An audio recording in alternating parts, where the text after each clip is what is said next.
நாம் எல்லோரும் ஒரு மனதோடு தினமும் இணைந்து நம் தேவனுக்கு ஸ்தோத்திர பலிகளை ஏறெடுப்போம்.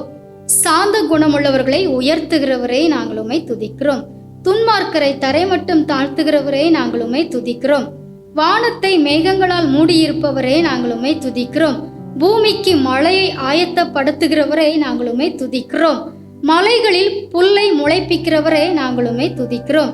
மிருக ஜீவன்களுக்கும் கூப்பிடுகிற காக்கை குஞ்சுகளுக்கும் ஆகாரம் கொடுக்கிறவரே நாங்கள் உம்மை துதிக்கிறோம். தமக்கு பயந்து தமது கிருபைக்கு காத்திருக்கிறவர்கள் மேல் பிரியமாய் இருப்பவரே நாங்கள் உம்மை துதிக்கிறோம். எங்கள் வாசல்களின் தாழ்பால்களை பலப்படுத்துகிறவரே நாங்கள் உம்மை துதிக்கிறோம். எங்கள் பிள்ளைகளை ஆசீர்வதிக்கிறவரே நாங்கள் உம்மை துதிக்கிறோம். கேளுங்கள் தரப்படும், தட்டுங்கள் திறக்கப்படும், தேடுங்கள் கிடைக்கும் என்றார். இயேசு தேடுங்கள் கிடைக்கும் என்றார்.